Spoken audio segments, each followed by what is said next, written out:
Hello and welcome to the Snap to Tip Off College Football Playoff First Round Preview Show. If you're new here, my name is Benji and I'm the owner of the Snap to Tip Off Sports Media brand. What I'm trying to do with this brand is give you guys a bunch of content over college football and college basketball, my two favorite sports in the world. And I know a lot of you guys have the same opinion, whether that's short form content, long form content like this one, podcasts like this one. I'll be releasing this as a podcast as well. Edits, just you name it. I'm going to try and bring you guys some top tier college sports content.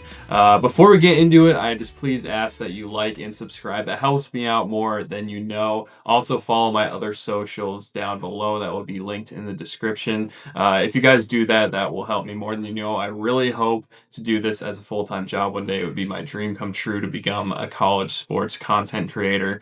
But without further ado, let's get into it. We are going to be previewing all four college football playoff first round games that are coming up this weekend. We'll give some analysis and my preview and prediction along with what the snap model thinks about it.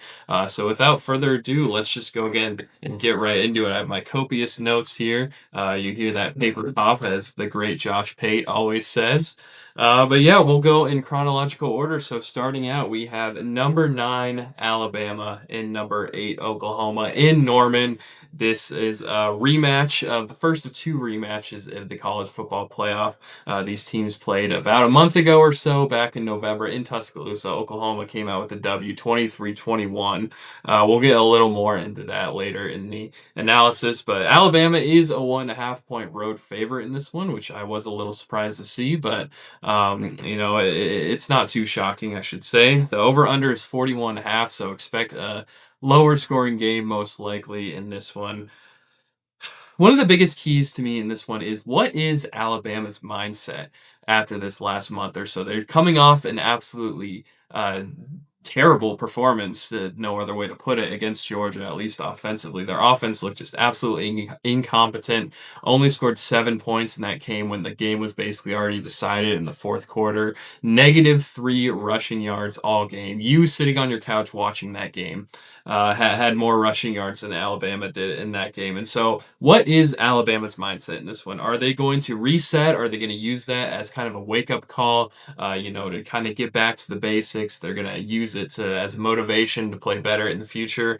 Or are they going to be down on themselves? Are they going to be thinking maybe we weren't as good as we thought we were, like mid-season? They lost to Florida State. They bounced back well from that. They responded well from that. Let's see if they can do it again after this Georgia game in the SEC championship. But before that, I know I said earlier, like the past month, they've been struggling. They haven't really picked up.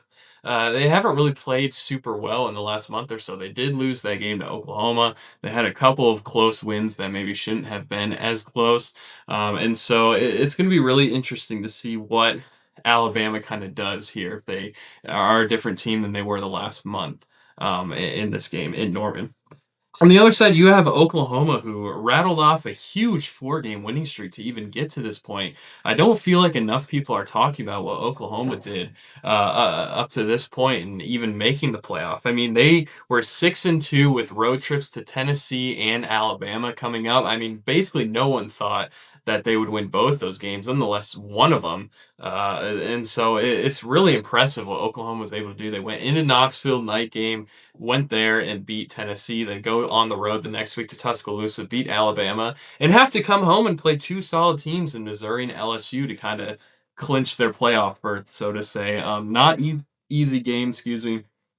The offense struggled a little in those games too, which we'll get to a little bit as well. But really impressive stuff from Oklahoma that I think went really underrated. Not a lot of people were talking about.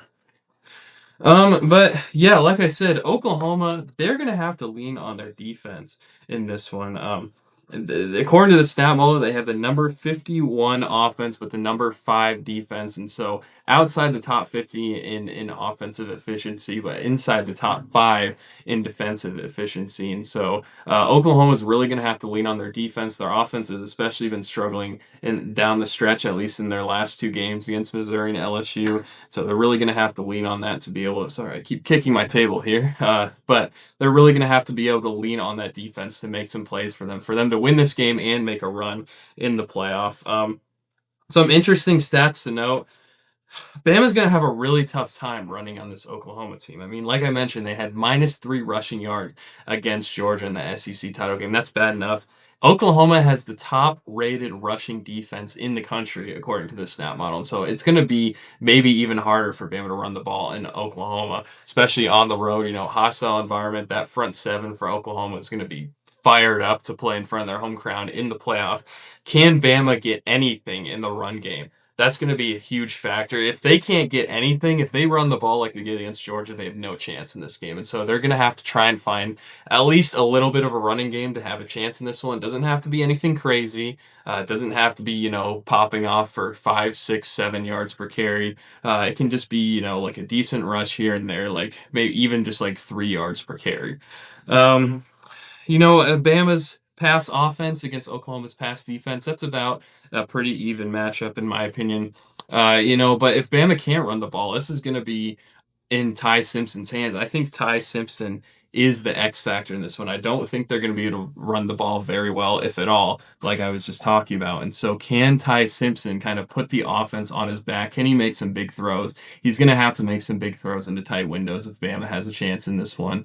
He's going to have to get relied on by the offense to make a couple big plays, whether that's downfield shots or just like converting a third down, big third down every once in a while or in the fourth quarter or something. Ty Simpson is really going to have to step up and take that role into doing that, which we've seen him do a couple times this year, but we've also seen him fail to do so. In that Oklahoma game in the first meeting was one of the times he failed to do so. He couldn't really get it done when it mattered most. And so we'll see if he can do it in this one on the road as he tries to get a shot redemption against Oklahoma. But yeah, Bama's wide receivers are going to have to show up in this one too. Especially, I forgot to mention with the rushing part as well. They'll be without Jam Miller, most likely, is what I've seen, and so it's especially if you don't have Jam Miller, it's going to be really hard to get anything going in the rushing game. And so Bama's receivers are going to have to step up as well.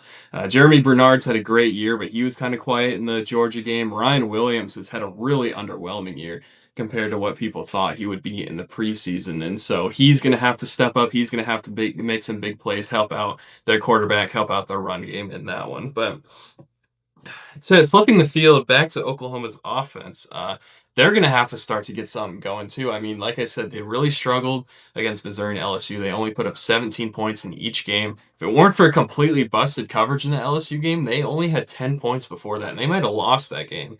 And so they kind of got bailed out. Their offense got bailed out in that one. They're really going to have to try and help their defense out a little, at least. They're 77th rated passing offense, or 77th rated rushing offense, excuse me, 67th rated passing offense. And so, how is Oklahoma going to be able to move the ball on this Alabama defense? Are they going to be able to run the ball? Alabama is a little weaker in rush defense than they are pass defense. And so, I think there's a little bit of chance they'll be able to run the ball more efficiently than pass it, especially with John Mateer's legs as he continues to get healthier and healthier. And so, can Oklahoma kind of move the ball that way, have methodical drives down the field, 10, 11, 12 plays, 12 play drives down the field? And can they convert big third downs? They're not a team that usually gets huge chunk plays. Obviously every team does occasionally, but that's not really their bread and butter. And so can they get like 4 yards on first down, 4 yards on second down to set up third and shorts instead of those third and long situations that they have a tougher time in without really a huge downfield passing game. And so I think the biggest key in this game is, can one of these teams get a big defensive play or a special teams play? That was the difference. That's how Oklahoma went into Tuscaloosa and beat Alabama, is they won the turnover battle 3-0. They had a huge pick six in the first quarter that kind of, I wouldn't say flipped the game on its head, but kind of flipped the game on its head. Give them an early 10-0 lead. Oklahoma had a big punt return in that game early. They should have had a fourth turnover. It wasn't for pass interference. And so that's how Oklahoma went into Tuscaloosa and won. Alabama made the big mistake in that one. Who's going to make the big mistake in this one? I think that's going to be the key to this game. Looking at what the snap model has, the snap model actually has Oklahoma -3.5. I do think, at least the way they're playing these last month, I do think Oklahoma's playing a little better. At least defensively, they are absolutely elite. There aren't many defenses in the country that are better. Like I said, they're top five in defensive efficiency according to the snap model. But it is hard to beat a team twice. Like Mama always said, that's what they always say. It's hard to beat a good team twice. Can Oklahoma do that? Can they overcome what they say and beat a good Alabama team twice? I don't think so. I think Alabama goes into Norman, gets revenge. They beat Oklahoma by a score of 21-20. Ty Simpson makes some big throws. He learns from the last month or so not playing as well. He learns from the first matchup against Oklahoma. He learns from this past Georgia game a couple weeks ago. He is going to get it done. It's going to be because of him too that they go into Oklahoma, Norman, Oklahoma, and upset the Oklahoma Sooners. I guess upset. Bama is technically the favorite, but I think most people would pick Oklahoma in this one. But I have Bama 21-20 in that one. Next up, we have Miami and Texas A&M. Texas A&M comes into this one as a 4-point favorite. The over-under is 51.5. This is the game I'm most looking forward to out of any game. This should be at night. I'm really disappointed this isn't a night game at Kyle Field. It should be, in my opinion. If I was making the schedule, I would have had it that way, but I understand because of like ESPN wanting it on ABC. They have the early window. That's why it's the early window. I'm not going to get into too much of the TV politics, but that's the short story of why it's in the early window. But Kyle Field's still going to be absolutely rocking. It shouldn't take away too much from that atmosphere of this game. Miami, like they're legitimately threatened by Miami. If they were playing a group of five team, maybe it wouldn't be quite as ruckus of an environment because they wouldn't really feel threatened, but they will feel threatened by Miami. This will be an elite environment. There's not really a huge advantage for either team in this matchup. I'm not really finding like one area one team can, really take advantage of, or a weakness or strength on weakness, anything like that. And so it's going to be really interesting to see kind of both these teams' game plans. With that being said, the biggest advantage that Texas A&M's defense has is they're absolutely elite on stopping third and fourth down, excuse me.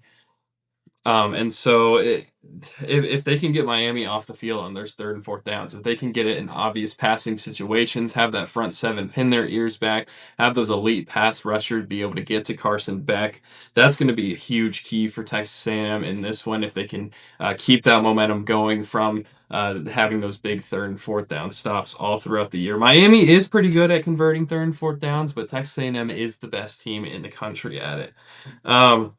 Both the Miami passing offense and the Miami rushing offense is pretty similar stats to the A&M rushing passing defense and rushing defense. Excuse me, that was a mouthful. But in terms of like ranks, efficiency, stuff like that, and so there's not really a huge advantage either way. I think though Carson Beck is going to be the key to this game in my opinion, because in Miami's wins he's gotten 23 touchdowns, 4 interceptions, but in Miami's 2 losses to decent Louisville and SMU teams, they're decent but they're not great. 2 touchdowns, 6 interceptions. And so which Carson Beck is Miami going to get on Saturday? Is it going to be the one that puts a team on his back, that can make big throws, that can make throws into tight windows, just like we were talking about Ty Simpson in the last one? Or will we get the Carson Beck in Miami's 2 losses that just turns the ball over all the time? He folds under the pressure. He can't get anything going. I think that's going to determine who wins this game. If Miami gets good Carson Beck, I think Miami goes on the road and beats him. But if they don't, I don't really see how Miami stands much of a chance if he plays as bad as he did in their 2 losses.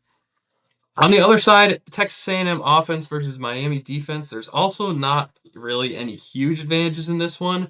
The biggest advantage in this one would also be Miami being able to get off the field on third and fourth downs against Texas A&M's offense. Miami has the number 12 rated conversion defense, and Texas A&M is the number 40 offense, and so that would be the biggest advantage. So another key to this game is just going to be who can stay on the field on third downs and which defenses can get off the field.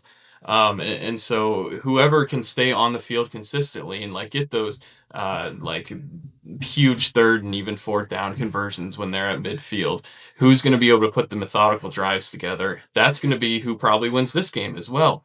in terms of at least that matchup between the A&M offense and the Miami defense. And so it's going to be really interesting to see kind of who gets the advantage there, what schemes both teams run, what plays both teams run, how do they try to get matchup advantages or matchup disadvantages, however you want to call it. That's going to be really interesting to see kind of the chess pieces fall into place in the chess battle back and forth between these two coaching staffs, because I think these two teams are very similar in talent. They're very similar in how they've played for a lot of the season. Who is going to kind of win that chess battle back and forth? And which Carson Beck are we going to get? I think those are kind of the two keys of this game. Which coaching staff is better and which Carson Beck shows up. So the snap model has Miami -2. I mentioned earlier how A&M was a 4-point favorite, and so kind of a big difference in that one. I think that's the biggest difference in spread for all four of the college football playoff first round games. And so the snap model loves Miami in this one. It loves Miami's defense. It has the number 4 defense in the country according to the snap model. Complete flip from last year where they were all offense, no defense. This year they're more of a defensive team. Corey Heatherman has absolutely done an amazing job flipping that defense from last year. So going to my prediction though, you know, I want to agree with the snap model. It's probably dangerous that I'm doing this 2 games in a row, but I'm going against the model again. I'm going to pick Texas A&M to win 27-21. I think Marcel Reed makes more plays, both with his arm and his legs in this one than Carson Beck can make. I think Carson Beck at least makes a mistake or two, a big mistake or two, that he can't recover from, that Miami can't recover from. Maybe he throws an interception in his own territory. Maybe he throws a pick six. Maybe he fumbles, takes too many sacks, something like that. I don't think the Carson Beck that Miami needs to win this game will show up. Give me the Aggies to win 27-21. I think it will be close, but I think the crowd will be the biggest difference in this game. Can Miami handle the crowd? I don't think they can. 100,000 plus screaming at the Hurricanes. Give me the Aggies to win this one. Before we get into our final 2 previews, I'd like to quickly shout out Fanatics, the sponsor of today's video. If you're watching or listening to this, you're probably a college sports fan. So good news for you, Fanatics has all the college sports gear you'll ever need. Jerseys, hoodies, hats, sideline gear, all officially licensed. If your team's gearing up for a playoff run this year, you probably don't want to miss copping some new merch. Check out the link in the description for my Fanatics storefront. It supports the channel and gets you some sweet gear. And if you order now, you'll still probably have time to get it before Christmas. I ordered something off Fanatics about 4 days ago as I'm recording this, and it's set to arrive today. And so order now before you miss out.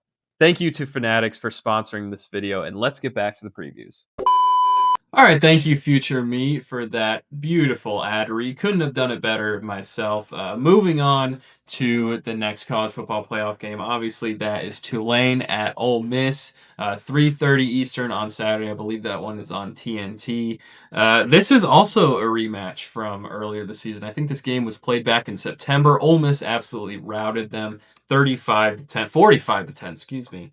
So that one was not even close. Ole Miss is a 17.5 point favorite in this one. Over under is 56.5, which is the highest of any playoff game. So the analytics say this will probably be the highest scoring playoff game of any of the 4 this year. We'll see how close it is, though. I mentioned that other rematch.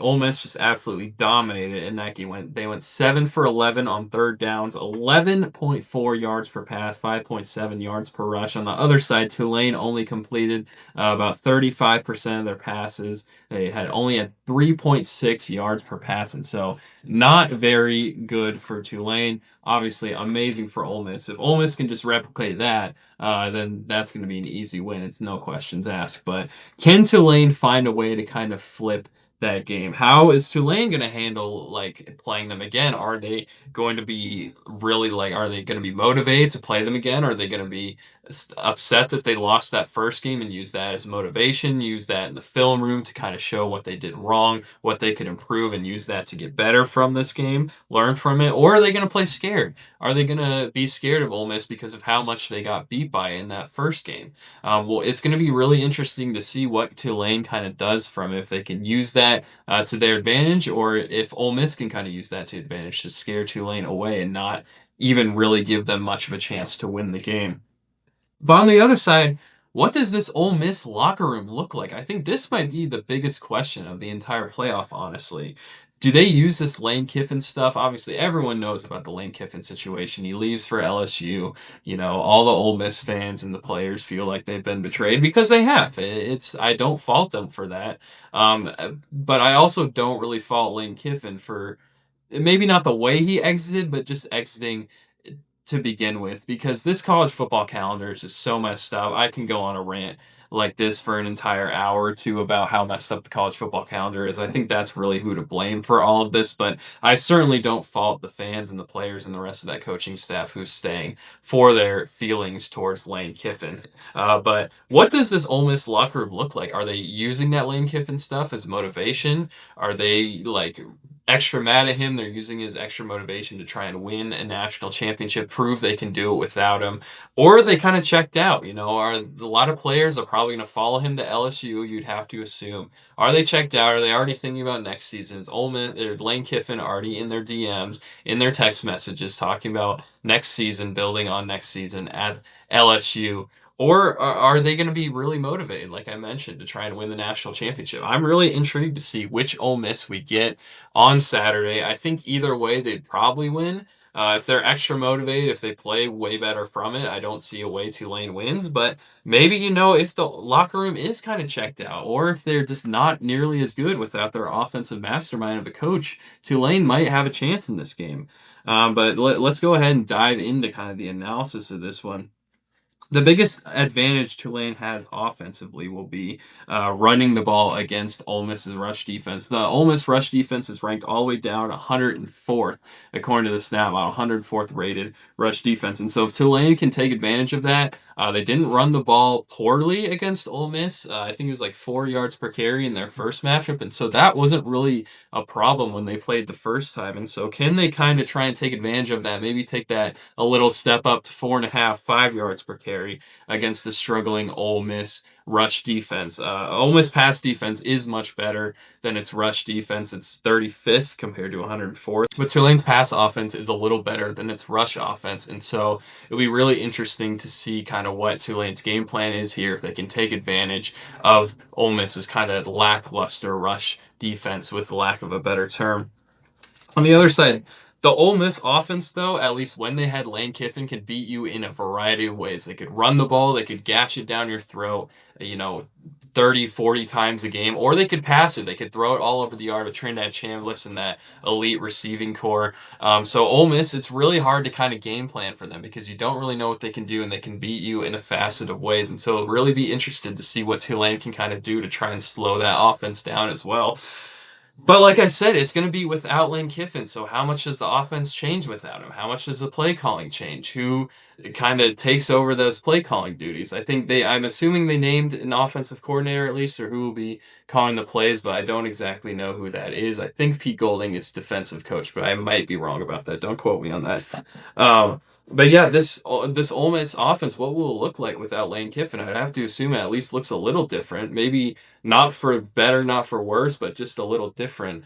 And so it's going to be really interesting to see kind of how that develops, how Tulane tries to stop it, and how Ole Miss kind of plays that chess battle back and forth with Tulane's defense to try and get something going. But I mean, if they throw the ball like they did against Tulane in the first round of this matchup, then Tulane stands no chance again. I mean, 11.4 yards per pass. That's yards per attempt, not yards per completion. Yards per attempt, 11.4. That's one of the best in the entire season across the country when for teams playing a good team. And so be really interesting. Ole Miss wide receivers had 21 yards per catch in this matchup the first time, and so that's absolutely elite. You can't. The Tulane's has no chance if they do that again. So once again, I know I've kind of emphasized it multiple times, but they have to find a way to slow that down. They have to find a way to slow the receiving core down, not let them get behind them like they did a lot in the first matchup. And can you keep them in front of them while also kind of not stopping the run game, but at least slowing it down enough to give yourself a chance in this one?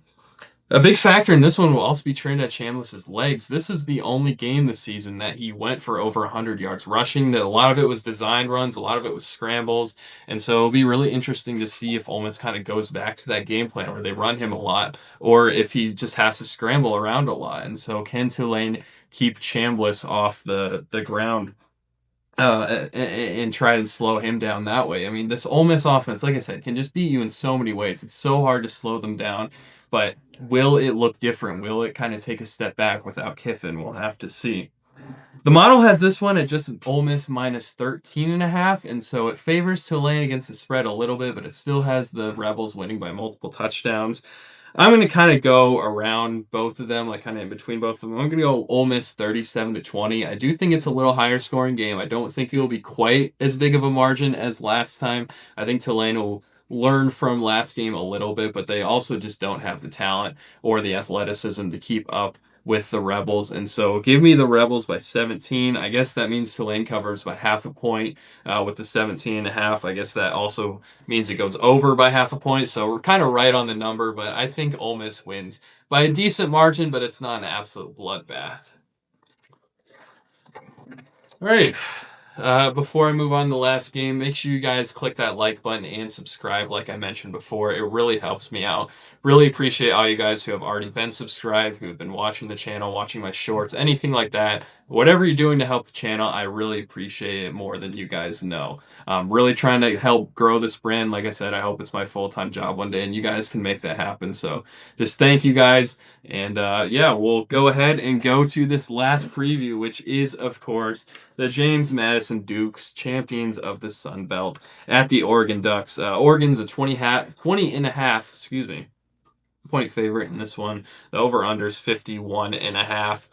Instead of kind of previewing both teams in this one, I'm just going to kind of go into how does this upset happen? I mean, obviously, everyone knows how Oregon can win. Oregon can win in so many more ways than James Madison can, but that little, like, narrow margin, if you're listening on podcasts, you're not seeing me, just this tiny, tiny little narrow margin that James Madison can win this one. So how does that happen? We are going to lay that out right now. Just a narrow path for that to happen. So, offensively, James Madison, they have to move the ball early. I mean, there's no ifs, ands, or buts around it. If they go 3 and out to start the game, especially if they get the ball first to start the game, if they go 3 and out, if they even turn the ball over like right away or at all in that first drive, I mean, they basically give themselves no chance. You can't let that Oregon crowd get even more hostile than it will be at the start of the game. Obviously, you can't avoid it at the start of the game. It'll happen. You kind of just got to fight through it. You got to at least move the ball. Obviously, scoring a touchdown or even a field goal would be great. But even if you could just move it to like midfield and pin Oregon back on their side of the field on Oregon's offensive possession, like that would be good enough. That would kind of make the crowd a little uneasy, if anything. At least show that you can move the ball a little on the Ducks. And so that's the first thing that needs to happen for this to happen. They can't get behind the chains. That's the next thing. They cannot get behind the chains. You can't let that Oregon pass rush pin their ears back and go after him against this James Madison undersized line. The biggest difference between Power Conference and Group of 5 conferences, or Power 5 teams, Group of 5 teams, however you want to phrase it, is the trenches. So Oregon's probably going to own the trenches on both sides of the ball in this game.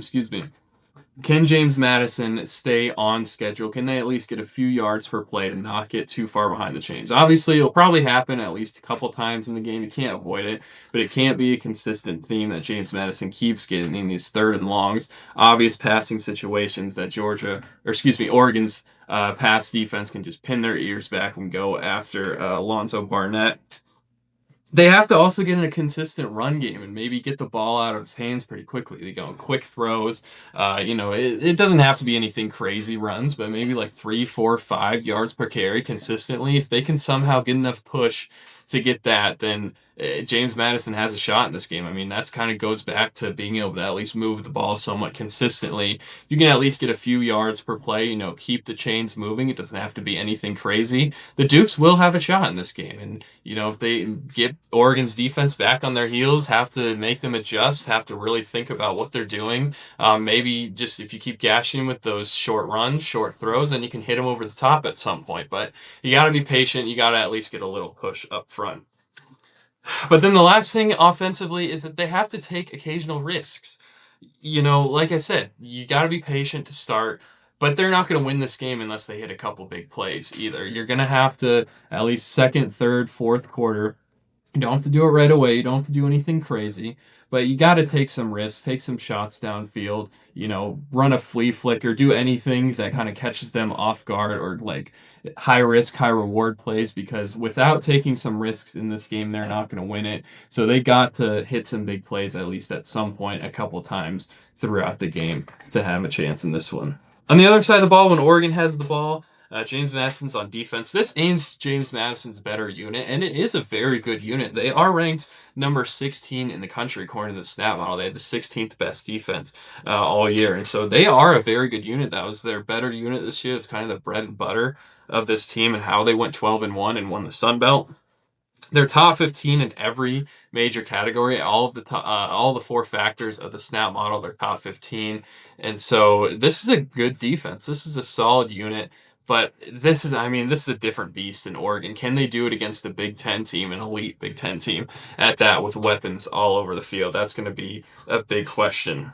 The first key is that they just can't be pushed around up front. Like I said, the biggest difference in Group of 5 teams and Power 5 teams is the trenches. Can they avoid getting pushed around by Oregon's front offensive line, tight end, stuff like that? At least enough to just stifle the run game. You don't have to be like do anything crazy, like I said, in offense, like tackle them for loss every play or whatever. But you just can't let them gash you for like 8, 9, 10, 11 yards per carry. I mean, that if you let them do that, they're going to just run it down your throat. Oregon is not, contrary to popular belief, Oregon's not afraid to just run the ball. They have a really good run offense. They don't just throw it all over the place, throw it up in the air every single play. They're not afraid to run the ball, and they will do it consistently if they need to win the game. Next is you gotta hope Oregon's passing game doesn't work. You gotta load the box on defense to stop the run. I guess that kind of goes from with the last one. You gotta load the box, stop the run, hope they don't gash you for too much run yards, and then you gotta just hope that when your corners are on an island that they don't hit big plays on you. I mean, it's probably going to happen at least a couple times where Oregon will hit a big passing play. You're not going to avoid that, especially with an NFL caliber quarterback like Dante Moore and NFL caliber receivers. We'll see what the health status is for the Oregon receivers, but whoever they put out there are going to be really good, borderline NFL talent at the very least. But you got to hope that they're having kind of an off day. If their receivers and Dante Moore is on, it's going to be a long day for James Madison. I don't see it being competitive because you have to load the box against this Oregon front. You don't really have a choice. You're not going to be able to stop the run really unless you put more men in the box to be able to stop it, which obviously leaves your secondary on islands. And so if the quarterback receiver connections are on, I don't really see a way they stand a chance. But if they're off, like it's possible they might just be having a bad day.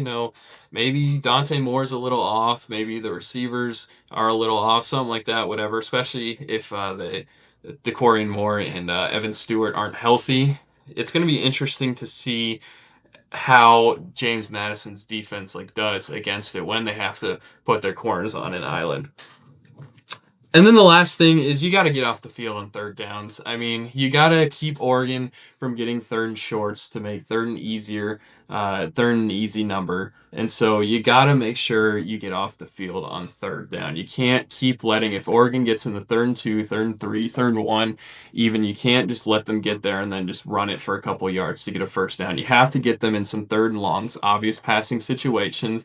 Then you don't have to load the box. You can put a few more people in the secondary. You can have a 3-man front and 8 drop in coverage, which will really help your chances. You have to at least get some stops on third down, get off the field, and so Oregon's offense just isn't running it down your throat, keeping the ball all game, and you can't really get anything going. But yeah, that's kind of the path I see James Madison winning. I don't really see it happening, though. I think Oregon is going to enforce their will. I think it might be close in the first half. I think James Madison can maybe keep it competitive for a half, but I think Oregon eventually uses its depth, using its strength, using its athleticism, wears James Madison down. And I think this is not an ugly game, but not really a close game either by the end of it. The stat model has Oregon minus 16.5, and so it has James Madison, the Group of 5 team, covering by a few points as well, like the Tulane-Ole Miss game, but it still does have Oregon by a wide margin.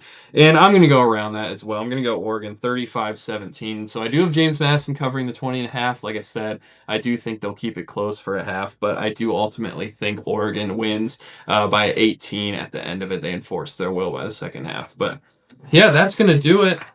for this college football playoff first round preview. If you're new here, remember to like and subscribe. Follow my other socials down in the description. Really appreciate you guys tuning into this. Really appreciate you listening. If you listen to the end, if you watch to the end, I appreciate that more than you can do. Even if you don't like and subscribe, just watching to the end really helps me out. And so I appreciate it. And I will see you guys in the next one. Comment down below who you have winning these games.